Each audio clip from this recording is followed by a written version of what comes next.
Well, after looking at the network edge, well, let's look at the core of the network.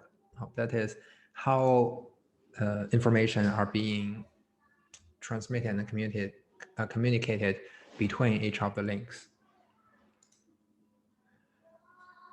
The core of the network, highlighted in this figure, consists of communication links and routers, essentially.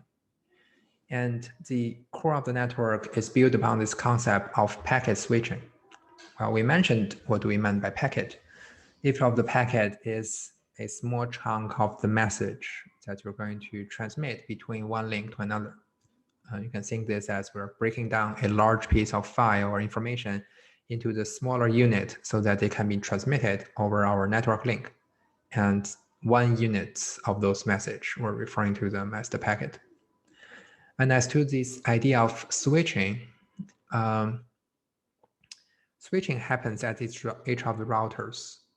It's deciding from the incoming port which outgoing port it should go to. So this is the process of the switching. There are a few interesting features about this packet switching operation as a core in our network. Firstly, is that whenever we're transmitting each of the package, we're looking at this from one port to another and in a store and forward manner.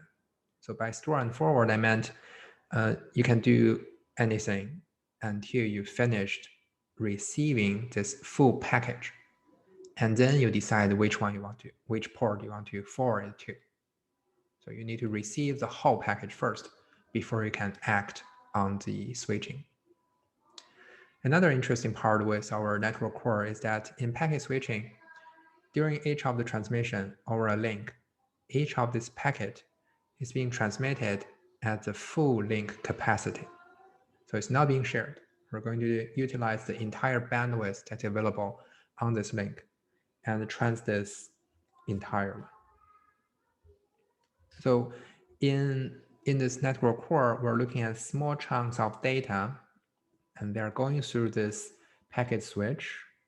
And some features in this is we need to store it first, then forward. And also during the transmission, this full link capacity is being utilized. And by link capacity, we actually meant the transmission rate that can be achieved over this link. Well, here's a illustration, kind of breaks down a little bit more on this so-called store and forward behavior for our network core. So let's assume I have some chunk of data, and then I break them into smaller chunks in terms of packets. And for each of the links, I'm going to send this package as my units. And if I want to send my file from the source to the destination, assuming there's only one router between them, there are two steps. The first step is I'm going to send this first package entirely over this first link to this router. And until the router receives the whole package, it will then forward it to its outgoing port to the destination. So if you're looking at how much time it will take, so it will have 1 unit time from this source to the router and another unit of time from the router to the destination. So it's not you're directly sending them from source to destination, but you're doing the store, forward. And of course, in this case, this is really a simple illustration. You don't necessarily have the same link speed. You don't necessarily can send everything immediately. But overall, you probably get this feeling about what we meant by store and forward. We need to receive this whenever you're going through a link. We are sending this entirely, then forward it to the next link. So the time it takes is really depends on the number of links it goes through.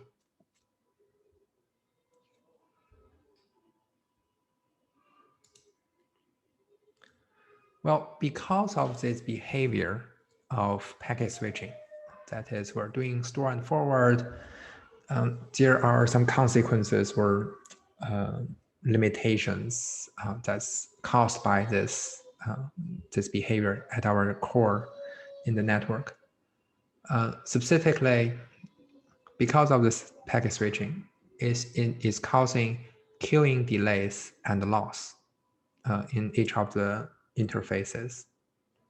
And in here, we're showing a kind of a quick illustration on what we meant by queuing delay and loss. Let's assume you have two computers that's being connected to this one router, and the router will be connected to the subsequent other routers, then deliver the content to other end systems. You probably imagine that if the arrival rate to this link exceeds its transmission rate for a period of time, you start to seeing that the package are being queued in this router. In our case, we also mentioned this as buffered in the router. And you can imagine also, if this input data is greater than the output data continue for a longer period of time, we are going to run out of the queuing capabilities at our router. In other words, we're causing our buffer can filled up. And when this limited memory buffer being filled up, we have to start to drop the following packages from the incoming links. Well, that kind of essentially what is causing the delays and the loss in our network. Well, I guess at this point, this is pretty intuitive because we're having too much incoming traffic, then we need to store it and wait for it to be processed, forming a queue. And at the same time, because the queue is limited, we have to drop, or some data might be lost once the router itself cannot really process it.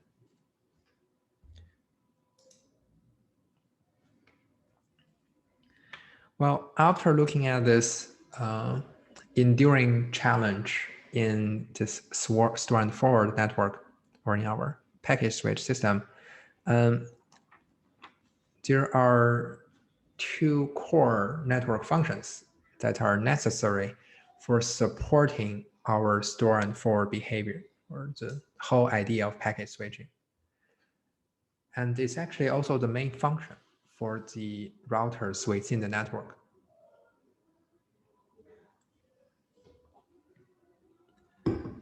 And those two functions are routing and forwarding.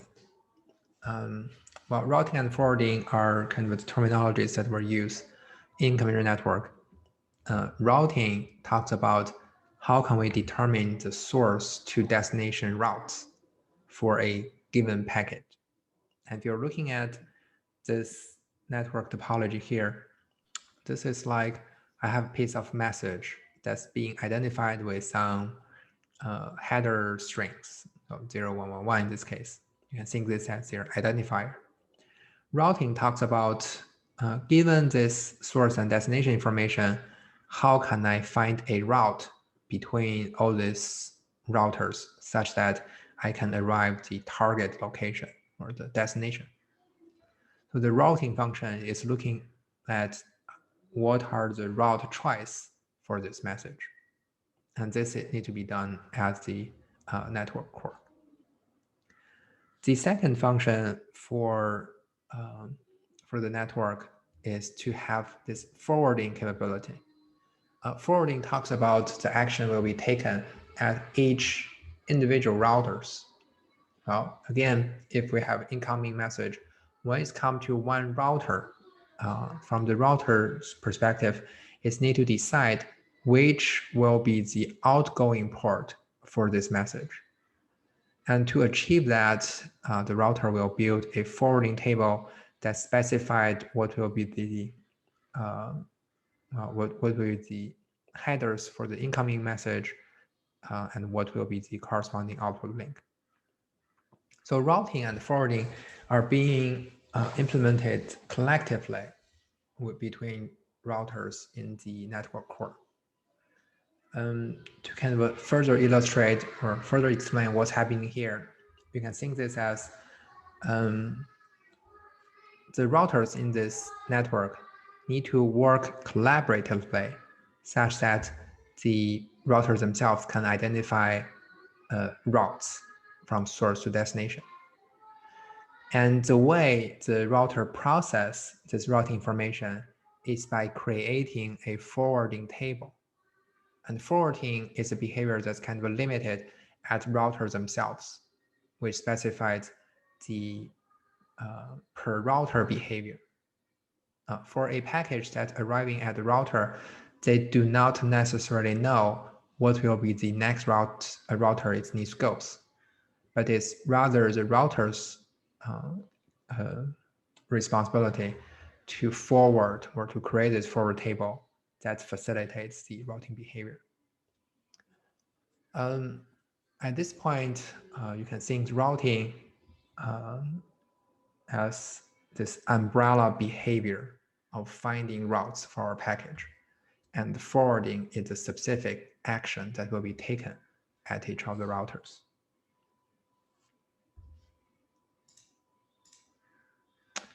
Well, this routing and forwarding and our discussion with store and forward behavior are specific for the packet switch behavior of our network core. And package switch is not the only option that we have for the network. An alternative method for connecting different devices in our network core is through circuit switching. This one well, we kind of inherited this from the old networks, from the telephone networks and the cable network. And for those, they are essentially having a circuit switching behavior. Compared to packet switch, circuit switch talks about before we make a connection, I need to allocate all the resources along the routes. So that is, before I can communicate from one source to the destination, I need to set up my link. And in the old days, you're literally connecting all the wires in your telephone network. So the caller and callee can be physically connected. And in here, or for certain part of the internet, we're also having circuit switch. That is, you have your dedicated connection between one end system to another end system.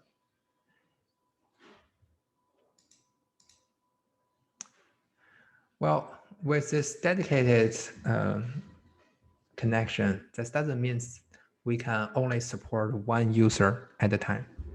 So with a dedicated link, you can still support multiple users by some smart designs about the system. The two most straightforward approach will be FDMA and TDMA. So when it comes to the shared mediums, FDMA stands for frequency division multiplexing. This is doing the multiplexing by allocate different frequency bands for different users. You can think this, let's say I have this cable that can support up to 10 megabits per second of data communication. I can break it down into 2 megabits channels and assign each of these 2 megabits per second channel to different users. So by this division, I can have up to 5 users. Each of them have a fraction of the overall transmission bandwidth. And for each of those users, as illustrated here, over the time, they have a slower speed, but they have this, they have the resource for communication with the with the partial or the full bandwidth.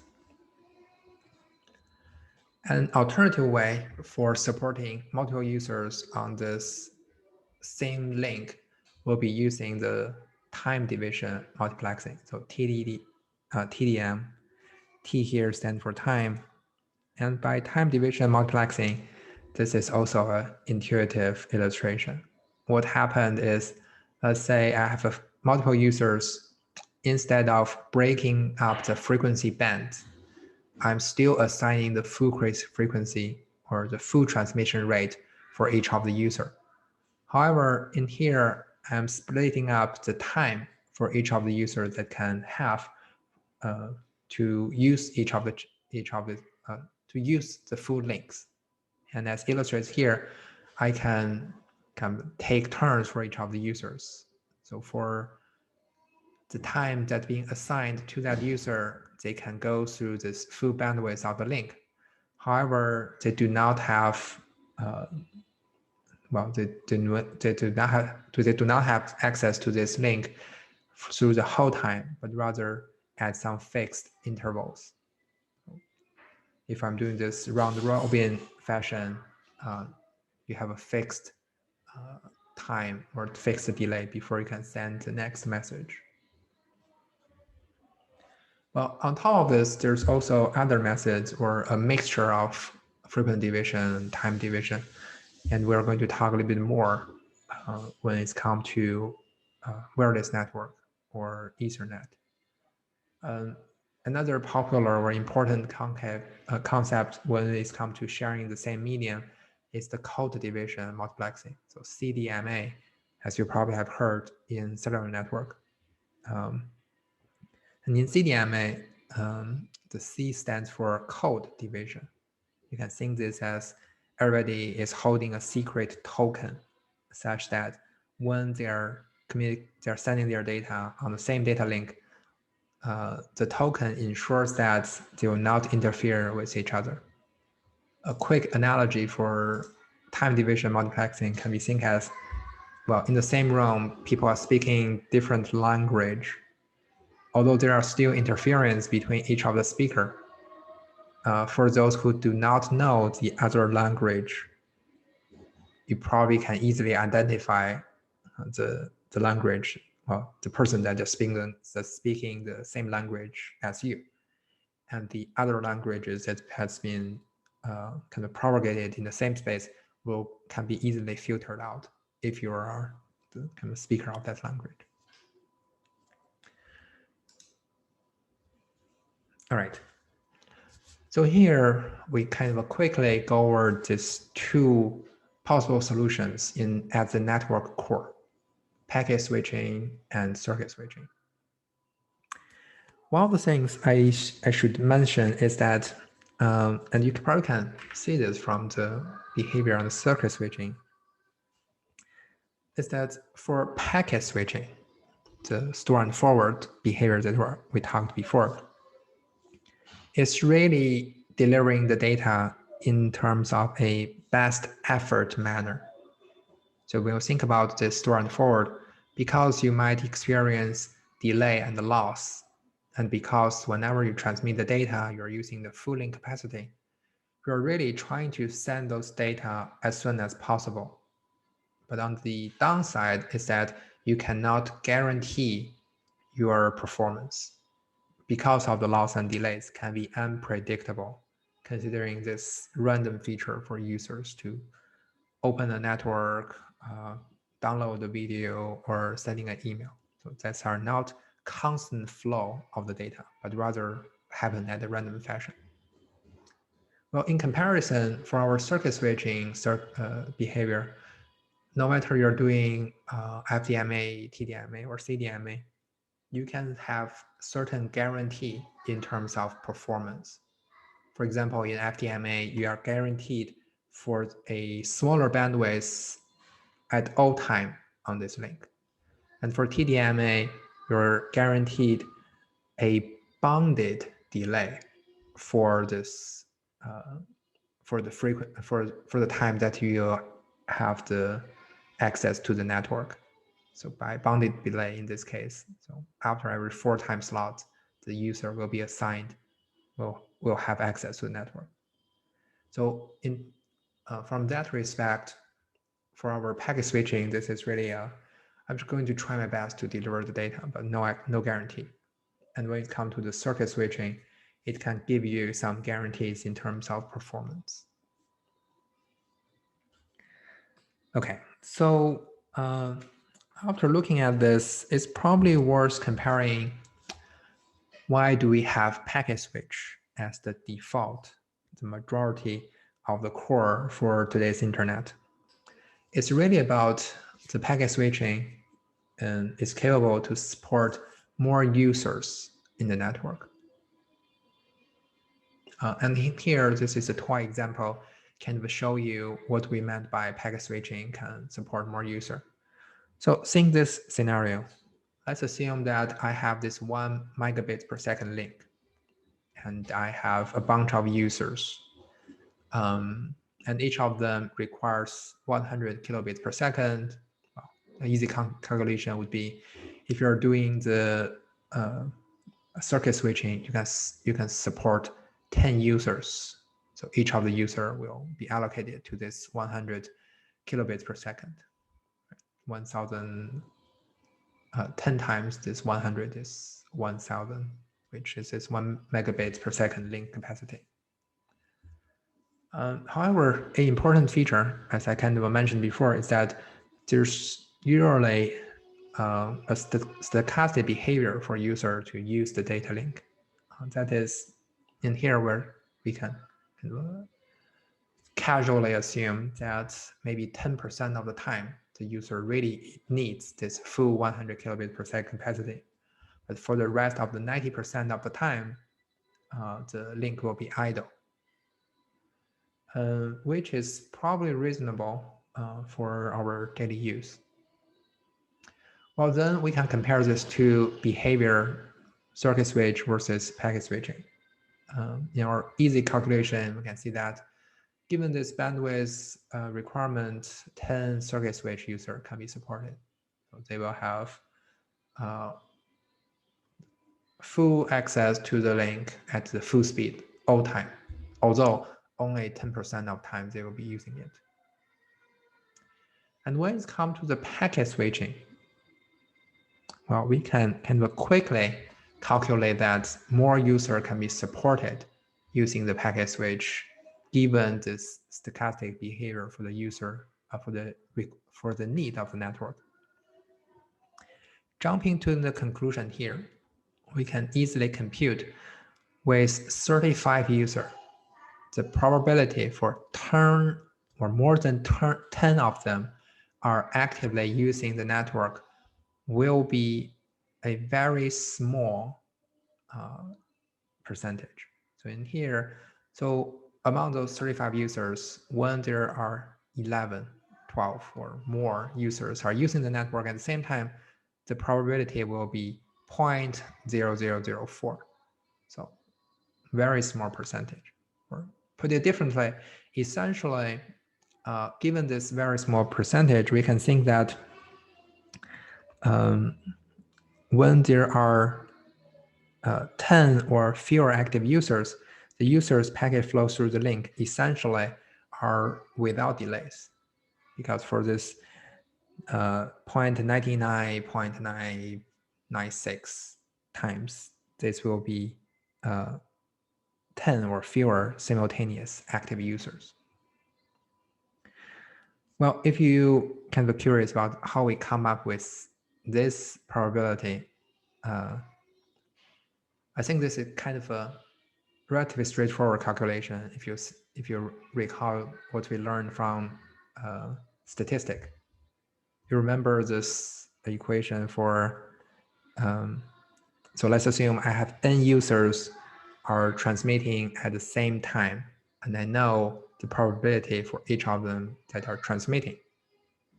So instead of calculating the probability of greater than 10, let's say I want to calculate what is the probability for 11 users are using the network at the same time. So that will be something looks like, so C35, 11, and we have this probability for this 11, 1 minus P for the rest of the 35 minus 11. So this is calculating 11 active. Wow. And when you're adding them together, you can end up with this very small number. Well, overall, let's kind of revise what we're looking at here. So the probability of having more than 10 simultaneous active users is very small.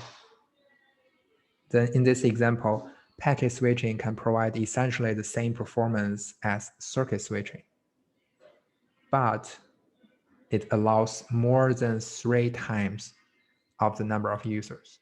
So in here, 35 users, whereas in circuit switch, we can have 10 users.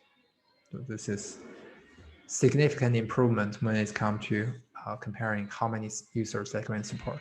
And from this perspective, packet switching is kind of the winner when it comes to how can we design the core of our network.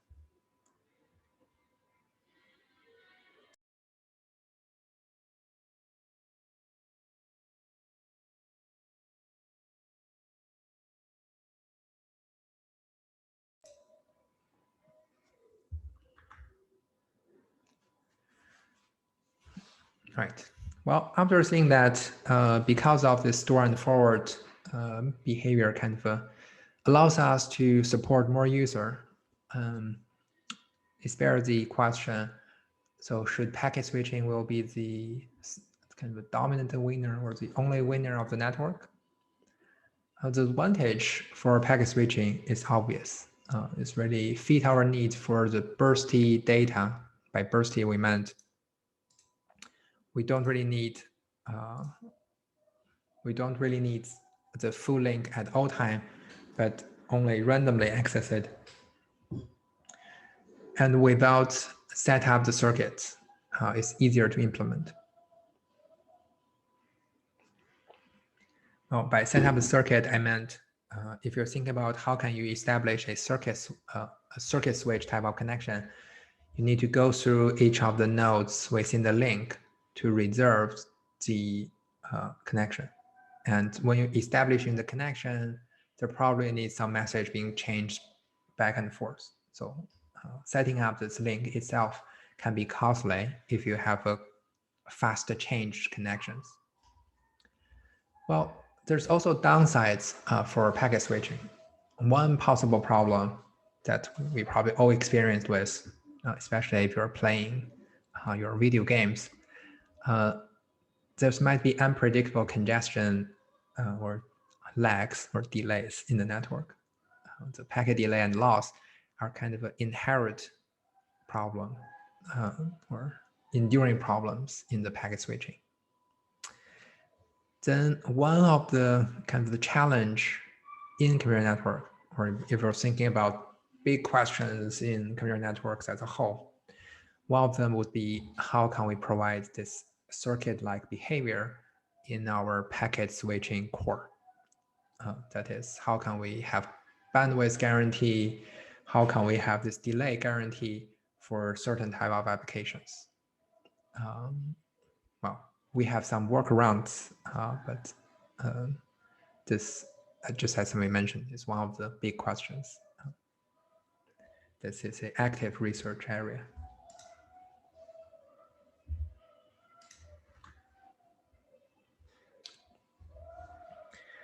Okay, so at this point, we kind of talked about the edge of the network, which are the different type of access network, wired, wireless, institutional.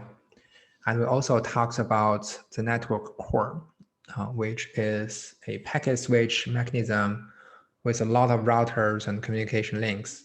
And we're trying to provide our packet switch network core with a behavior that looks like circuit switch, with guaranteed delays, with guaranteed throughput, and so on and so forth. Well, in this next section, we're going to looking at internet from a structural perspective. We've mentioned this before. So because of this complexity of the use case and the pervasive computing devices. The network itself is a complex system. So how internet organize themselves, or how can we extend connections? How can we improve bandwidth is a obvious challenge. But in here, one of the things I need to point out is many of this, how we build computer network, or how can we build a better internet, is not only an engineering problem, but also have concerns about economics and policy making. So it's complex and this doesn't have an optimal solution. And the engineers have limited control on this. So let's start with some simple cases, or the most straightforward structure of the internet. We begin with a large set of access network. So this can be the network hub in your neighborhood, or this can be the network hub in our campus. We're forming some of those smaller access net as what we've seen at the network edge. Well, one of the options, or in the ideal case, would be we want to connect each of these internet service providers with other internet service providers. So notice here, this access net can be ranging from a few end system, a few routers to a few hundreds of them, maybe 1,000. But for them to be interconnected, the most straightforward way to do this will be, let's have a fully connected graph. So everybody is connecting to everybody else. And for obvious reasons that this cannot scale, you will run out of that many of ports. Not to mention the infrastructure that's required just to lay down those wires. So what happened would be each of those local ISPs, or the access ISPs, will be connecting to some global or larger service providers. So this is another ideal case. Instead of everybody connecting to everybody else, the smaller ones connecting to a core or a global ones. This one also didn't work out. We can not only have one or solo global ISPs that connects everybody. There will be business considerations, policy considerations. There's lots of competitions. And what we end up with is a few larger ISPs that cover certain areas. Well, this, you probably can see obvious reasons for that. You have larger ISPs in terms of, well, in respects of country or region. You probably wouldn't trust your network being hosted from the other side of the globe. And similarly, you can see that the Chinese or Russian government wouldn't trust you have ISP hosted all in the US. So what we end up with is, based on this economic, policy, engineering decisions, we end up with some larger ISPs that connecting to the smaller ones. The story didn't end there. Each of those larger ISPs need to interconnect it. And this interconnection need high speed, and oftentimes they also travel through large geological distance. Well, and because of this large traffic between the large ISPs, there are some agencies or companies that provide service that solely target at supporting this intercontinental, cross the ocean, cross large area, or maybe simply to provide higher speeds to certain regions. And this is known as the IXP, so Internet Exchange Point. So in here, this ISP, you can really think this as a building full of routers and cables. They do not really serve, or they do not provide any application support, but only serve to increase the bandwidth and reduce delay between the larger ISPs. Well, on top of this, we have really small access internet networks and really big, the regional or global ISPs. For those in between, oftentimes they're forming some smaller networks by themselves. And we loosely categorize them as regional nets or the regional networks, which can be, let's say, in terms of a state or insert in terms of certain certain company or certain alliance. For example, the universities, many of those universities form their own network. They can be considered as a regional network because between those universities, they have high-speed connection.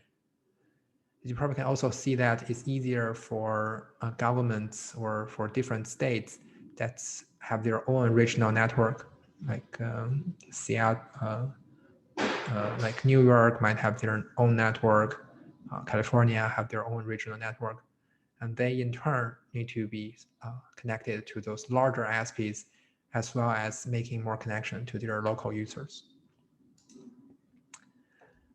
And we're not done here. After having this very large, very small, in-between and connection provider, there's also this service called content provider network that is usually hosted by company and businesses to provide their content. For example, Google, Amazon, Netflix, because they one of their business is to have this video streaming, and it makes sense for them to have their own network to support this large quantity of data. And if this also only goes through those global ISPs, you do induce additional traffic that drive up the cost for the content providers. And because this, the way the content is being provided on the network, you have a geologically scattered or geologically distributed network to provide different content. The incentive here is really the closer those network, the content provider to the user, the faster and the slower delay they will have. So for content provider, wasn't able to draw this structure layer, but the content provider is really scattered over the network, and oftentimes they connect themselves.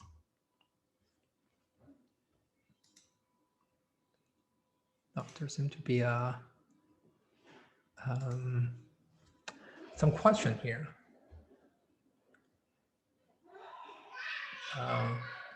Well, there's a comment about our previous example that talks about given the stochastic feature of the network,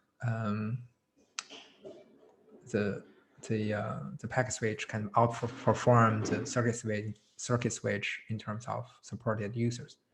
Well, I agree with Alan's comments on this 0.4% might still be a higher chance. But notice here, even though they are simultaneously using those networks, you're only going to start experience some delays. It's not like the service is totally unusable. From that regard, you can still think that they're providing you with reasonably good performance. And for most of the users, you might not even notice this. But I agree, maybe 0.4% is still high. But as a toy example, that's really trying to illustrate the circuit switch kind of have a limitation in terms of how many people they can support, but the packet switch can outperform them in this regard. And Brandon asked a question about how those undersea cables network works. They are usually fiber optical network, and the cables for each of the connections are usually ranging from 100 gigabits to nowadays even 1,000 gigabits per second of transmission rates. And for those links, they also have many channels on the same connection, which allows a large throughput. And they are either managed by the global ISP or being managed with some IXPs, so internet exchange points. And oftentimes they have government support, or nowadays private companies sometimes also invest in this regard. They are usually those continental network are the backbone, belongs to the backbone network. Maybe well, actually, Brendan, to come back to your question, at a later time, maybe we can see kind of network topology for what we have here in California. Oh, but come back to our discussions for this network of networks that governed not only by engineering decisions, but also economic and policy making. We're looking at well, I have to admit, a messy structure of the internet. On the top, we have tier 1 ISPs. Oh, an interesting note, there's actually no internet service providers can claim that they are tier 1. As the textbook put it, so there's no group officially claim that they are tier 1 internet service providers. But well, also quoting from the textbook, as the saying goes, if you have to ask if you're a member of a group, you're probably not. So there's only a handful of players in the tier 1 ISP, and those are things like AT&T, Spectrum, Comcast. I'm sure I've heard those names before. And also there are big companies because of their resources and the service they're providing. Google, Amazon, even Facebook, Apple, they're building their own networks. And you can see that Google also have many kind of research directions looking at how they can cover more area at higher speed, lower cost, and they build their own infrastructure, ranging from continental optical networks to those data warehouse data centers. And then we have our regional ISPs, smaller, but also kind of connecting a large user. And they serve as the intermediate players, if you will, that will boost up this connection within those regions, but also interconnected to other regions and other tier 1 ISPs. This IXP here, again, Internet Exchange Point, they are the infrastructure providers. Some of those IXP companies also manage and maintain those continental networks. And there's no clear cut with access network only connect to regional or access network only connect to the tier 1 ISPs. It's really a mixed. To make things more complex, you probably you might have been offered something called multi-homed ISP. So the multi-homed in the access network idea would be, let's say, AT&T and Spectrum both operate in your region, and you might end up with one optical network from Spectrum, one cable network from the AT&T, and in your house, your network is multi-homed, so you have access to both of those two ISPs. And this is happening also here for our larger area. Well, for ISP themselves, they might multi-homed to other tier 1 ISPs, and also they have a lot of connections to other regional ISPs.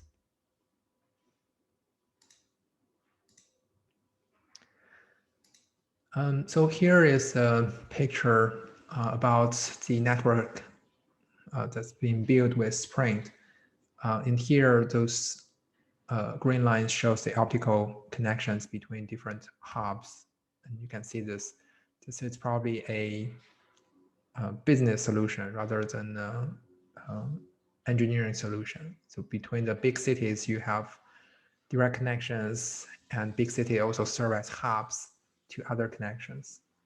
And in each of those, these hubs, you have the so-called POP interface, or this POP connection this is where the other ISPs or the customers, users that get connect to their backbone. So in here, it's just really a simplified kind of infrastructure showing how the Tier 1 ISPs are connecting their regions.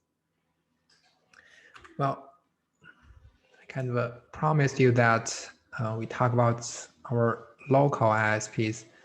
I have actually attended a conference last year for the network provider of our campus. This is through this so-called SYNIC. And they have some network maps on their website if you want to check out, kind of highlights how they connected to the other ISPs and what are the new networks they are building. I forgot what this SYNIC stands for. I think something with California.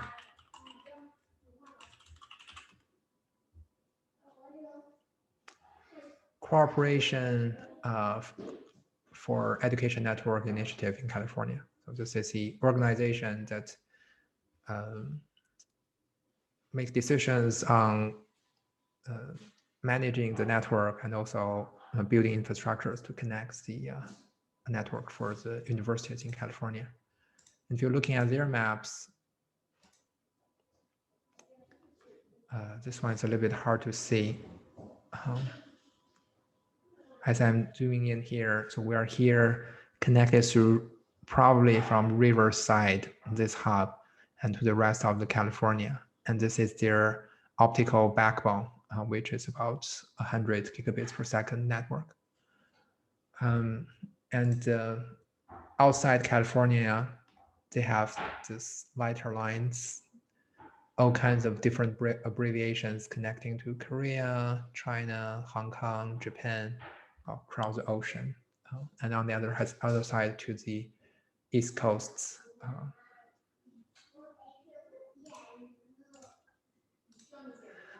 And they also kind of proposing new networks to build capacity to support. So here's another one, kind of highlighting their backbone network.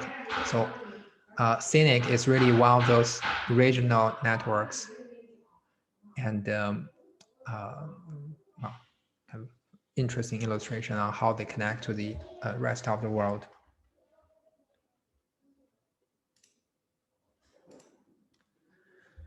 All right, so in here, we kind of finish our discussion about the infrastructure side of the network. For the rest of the chapter, we're going to talk about performance metrics and kind of the software structure or conceptual structure on how the network is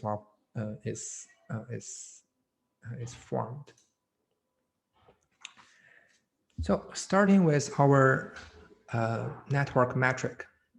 This first one is here. Because of this packet switching behavior, we need to take a closer look about losses and delays. Here, I guess I have an illustration shows what's happening. This is what we've seen before. Because the data arriving at different rates,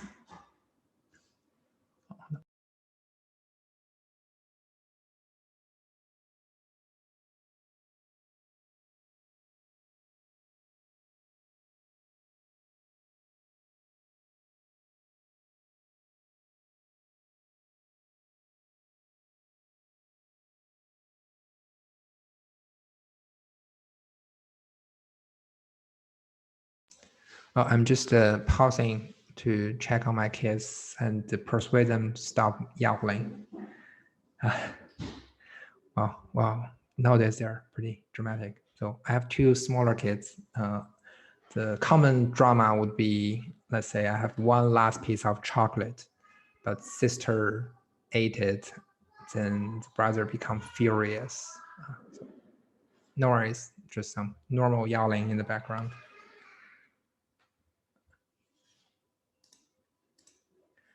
Right. Well, here let's take a closer look about what can cause of packet delays. Well, the time it takes for transmitting one packet from one node to the next one has 4 components. Well, we kind of giving you an intuition about queuing delay before. There are actually 3 more other parts that contribute to it. And namely, they are the processing delay, transmission delay, propagation delay, and queuing delays. So in here, processing, queuing, transmission, propagation. So starting with the first component, the nodal processing delay. This talks about when we receive a message, the router need to take some time doing some computations to process it. For example, it will extract the information about where this package wants to go. And oftentimes the nodes or the process, each of the routers also need to check whether or not this package has been received correctly. That is can be achieved by doing something like a checksum. So there will be some information embedded in the message itself to help to check whether this package is being properly received. And of course, once this has been processed, the router needs to make the decision on which outgoing port this message should be sent to. And all this, checking the arrow, determining the output link, will take some time. And this is being considered as the nodal processing delay, which usually happens in terms of milliseconds. The second part that we are going to consider for packet delays is the queuing delay. So this, again, is the time waiting for the output link for transmit. This happens when the outgoing link, the speed of sending out is slower than the speed of receiving it. And this queuing delay, we're going to look extensively at a later time. In the worst case scenario, the queuing delay can become infinitive. That is, you have an ever increasing queue, that you have an unbounded delay time. Because once the additional message arrived in your queue, they cannot be stored, so they're lost. And as to how the routers behave after the message has been lost, it depends on the protocol that's really that's implementing the transmission. So the queuing delay can be unbounded, and in the worst case scenario, goes into infinity. And then going to the third part of our processing delay here, this is the so-called transmission delay. That is, it takes time at each of the port for this package to be sent out. Well, this kind of intuitive. We'll think about this. Given a certain number of data, you still need to send it bit by bit. And although the electronic devices can work pretty fast, sending a large quantity of data still take time. So the transmission, sending it out, is part of this delays in each of the nodes. And finally, for the bits to transmit or to propagate over the link also take time. This is where this propagation delay comes from. And here we're talking about the transmission speed is in the same magnitude of speed of light. And the propagation delay is determined by the link length along with the propagation speed. So in here, I'm saying the propagation speed is in the same magnitude of light. Well, this part I actually don't know enough, but they might be a little bit slower than the actual light speed. And before we continue, we can take a look on what are the determining features, or what is the determinants of those delays. For the first part, the nodal processing delay is really based on calculation. So and the protocol design.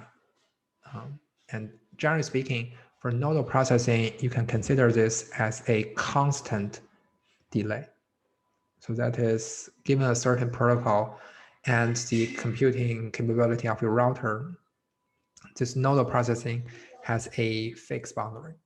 So this is in terms of milliseconds. For queuing delay, well, again, this is depends on the throughput of the link, the protocol, but unfortunately for queuing delay, the dominant feature will be the traffic themselves. So the traffic, how much is coming in, how much is going out. And for here, queuing delay is something we're going to study in the protocol design aspects. And for the other two delays, for transmission delay, this also can be considered as a constant value determined by the hardware and the protocol. So the way this is constant is because transmission talks about how fast can you send it out. And then this becomes how much time it will require for you to send out this 1 unit of package. Then this transmission delay is determined by the packet length and the link bandwidth. So the speed of your sending it and how much you want to send. And here, this is again a constant component for delay. And finally, for the propagation delay, this is another constant value that's really guided by the physical length of the link and also the physical transmission speed of the type of signal that you're transmitting. And as you know, even in the so for the light transmission, it's probably faster in the vacuum and might be slower in different mediums. And I'm expecting similar things will happen when you're trying to transmit electronic signals over copper wire. So in here, we're kind of in the range of the light speed, but might be a little bit slower.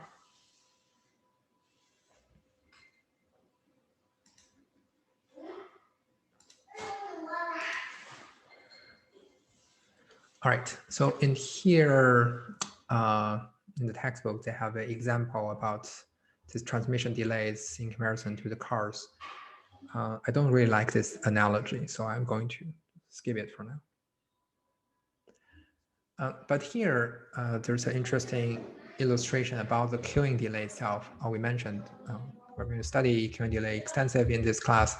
So here, it's worth mentioning, giving you an intuition on how this queuing delay is being measured and what will be the behavior of it. So in here, let's assume that we have a link bandwidth of R. This is how fast that you can transmit the data. And let's also assume that the package length is L. So in this here, this is the unit of package that you want to transmit. And we also assume A, which is the average package arrival rate. So let me pause it here for a brief moment. When we talk about package arrival rate, because of the random behavior for the network, random comes from you do not constantly request data, but only requesting data when the application needs it. So instead have a fixed number for instantaneous value. Oftentimes, when we talk about network performance, we're using an averaged arriving rate or some kind of average number. Then this average number meant that during this unit of time that you're taking an average, there might be high values and low values. So there's a range of them rather than a fixed value. And this is an important concept that you should bear in mind when we talk about delays. Well, then in here in this figure, it's kind of give you an intuition about the relationship with the traffic intensity in terms of the message that you have versus the average queuing delays. So the traffic intensity is defined as the arriving data, the size of the arriving data divided by your link bandwidth. So this is the average arrival rate. This is the unit length. R is the bandwidth. The interesting part in this figure is that you might expecting a linear behavior between the arriving data and the transmission rate. So like a straight line. So the more of the traffic it comes, the longer the delay, the longer the queue it will be. However, in the actual queuing for the network, it's a exponential or a logarithmic behavior. So the reason for this being logarithmic is that coming back to the average package arriving is a value that's based on a period of time. So it might be have high values and low values. And you can imagine that when there are more data arrive, so when the A increases, you can expect that more and more often that this output link cannot send out all the message. And as the time and this outgoing link cannot keep up with incoming link happens more and more often, you are experimenting a significant increase in terms of the average queuing delays. And with that intuition, you will start to seeing that with the probability of having something reside in the queue increase, the delay will increase in the exponential feature. So this is where this exponential curve represents when it comes to the queuing delays. Well, put it differently, so when you are experimenting a small delays, it might significantly, or it might be, the network might deteriorate very quickly as more and more packages arrive. Well, some of you might have this experience when there's a congestion on the highways. You might start to seeing a slow traffic, or the traffic starts slowing down. But as you kind of wait it longer, or as the if the accident in the highway has been cleared out, you'll see that even a small accident or a small cause of the reducing of the flow on the freeway can lead to a significant traffic jam on the roads. And this is kind of a similar analogy on what we're seeing here in the network.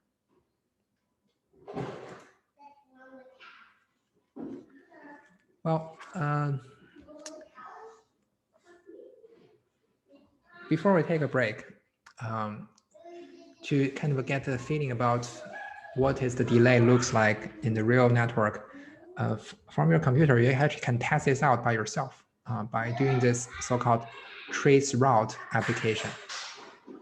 This trace route application is really providing a delay measurement from your desktop, so as the source, to a destination server or end system, and by showing what will be the delays in each of the hops that along the way.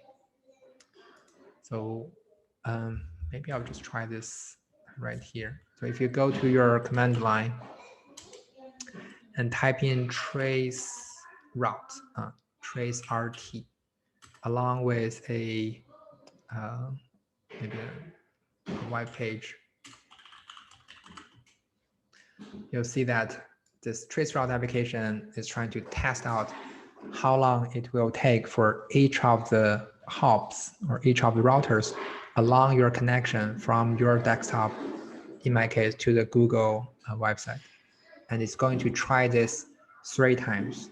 So in here, you can see that the first one, each of the 3 times is about 1 millisecond.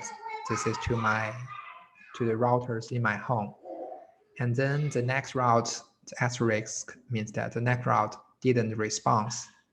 This is probably caused by the configuration of that router that do not respond to my trace route application. So timeout without any response. And then for the rest of them, you can see what is along the connection between me and the Google server. So this last one, this funny IP address is somewhere internally in the Google's warehouse, server house. It's probably in LAX somewhere. And if you trace these routes, I'm connecting with Spectrum, and the Spectrum is connecting to GA. I'm guessing this is probably Atlanta, Georgia, to the Charters routers, and it's routing to another Charters router, and eventually it's come to this Google server. So you can try this out by yourself to see how your network connects to some websites. And between Google and me, we have a total of 10 hops. And the average delay between my desktop to this server in Google's server farm is about 15 milliseconds. If you're interested, you can also try this trace route. Let's try a friend's website. So I'm typing in Amazon.friends here. And here it will also show you the delays from my server to this one in the friends. And here I'm expecting larger delays because this needs to go through the Atlantic Ocean. It's pretty obvious actually when you're looking at this. So from this nice hop, you can see that the delay jumps from about a handful of milliseconds to over 100 milliseconds. This is probably the part that's go over the continent. And this is probably some server in Europe, and I'm having this over 100 millisecond delays. Notice here, for each of this number here, it shows you the round trip delay from your end system to that hop in the server, in that router. You can see here some of the requests didn't get response. Again, it's probably a configuration at their end for that. For that router will not respond to the trace route application. And apparently comparing between my connection to Google to this Amazon server requires far more routers along the way. Well, by the way, you can also stop this trace route application anytime if you use the keyboard shortcut Control-C. I'm going to stop it here. So. All right, so I'm kind of running out of time here. I can maybe take some questions if you have any.